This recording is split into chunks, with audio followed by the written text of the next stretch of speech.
अब तक जो हमने इक्वेशन का एनालिसिस किया है वो हमने एंडोथर्मिक रिएक्शंस के लिए किया है, यानी Q की वैल्यू लेस देन 0 मानी है। अब इसी इक्वेशन का एनालिसिस हम करेंगे जब ये एक्सोथर्मिक रिएक्शन है, यानी Q इज़ ग्रेटर देन 0 है।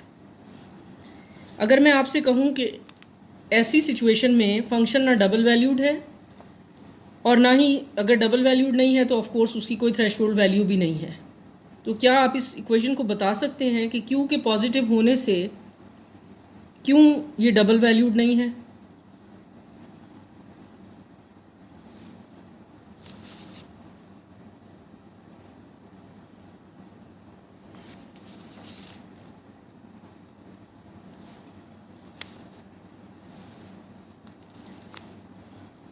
और क्यों इसकी थ्रेशोल्ड वैल्यू नहीं है?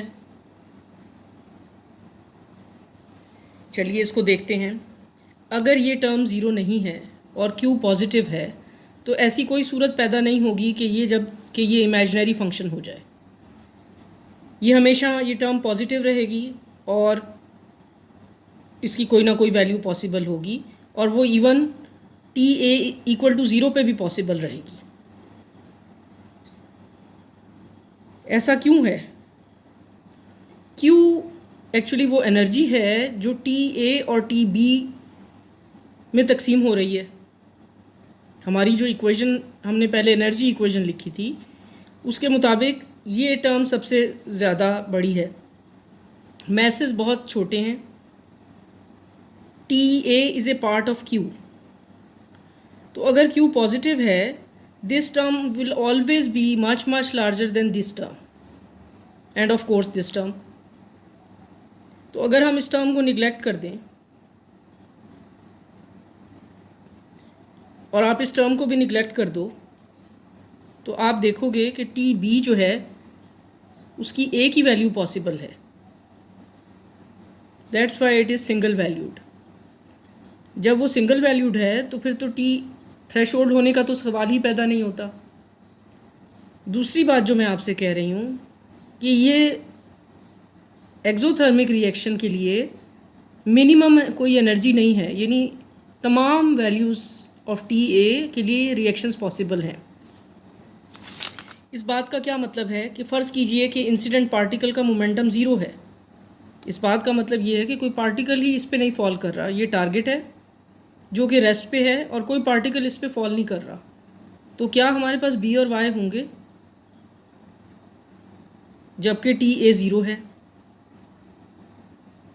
अब law of conservation of momentum क्या कहता है कि initial momentum should be equal to final momentum. Initial momentum तो ज़ीरो है, तो फाइनल मोमेंटम क्या चीज़ है? Final momentum is actually the sum of the momentums of the final products. तो अगर इन दोनों के मोमेंटम अपोजिट डायरेक्शन में हों, जैसा कि आपको यहाँ दिखाई दे रहा है, this is upward, this is downward, तो क्या नेट मोमेंटम फाइनल प्रोडक्ट्स का ज़ीरो नहीं हो सकता?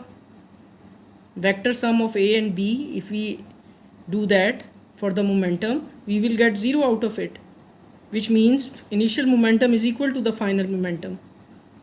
इसका मतलब ये है कि फाइनल प्रोडक्ट्स जो हैं वो अपोजिट डायरेक्शन में प्रोसीड करेंगी, यानी जनरेट होंगी। न्यूक्लियर रिएक्शन बग़ैर इस पार्टिकल के जनरेट हुआ है और पार्टिकल्स अपोजिट डायरेक्शन में मूव कर रहे हैं। तो एक्सोथर्मिक रिएक्शंस के लिए हमें कोई मिनिमम एनर्जी नहीं रिक्वायर्ड और हमारे पास सिंगल वैल्यूज़ आ रही हैं।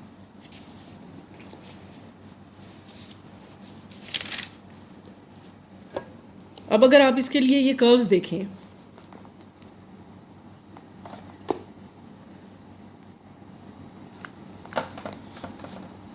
आप यहाँ एंड पॉइंट पे देख पा रहे हैं कि इवन ज़ीरो के लिए रिएक्शन है एंड दैट इज़ लीनियर, और TB की वैल्यू घट रही है विद इंक्रीजिंग एंगल। बाकी ट्रेंड उसी तरह है, फंक्शन लीनियर है। TA की वैल्यू के बढ़ने के साथ TB की वैल्यूज़ बढ़ रही हैं। ऐसा ही दूसरे रिएक्शन में आप ट्रेंड देख सकते हैं कि TB की वैल्यूज़ TA के साथ बढ़ रही हैं and they are even reaction is possible at TA equal to 0 and with increasing angle the value of TB is decreasing.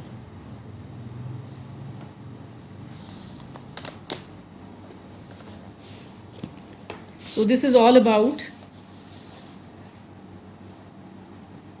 the lecture for tomorrow's session. Thank you.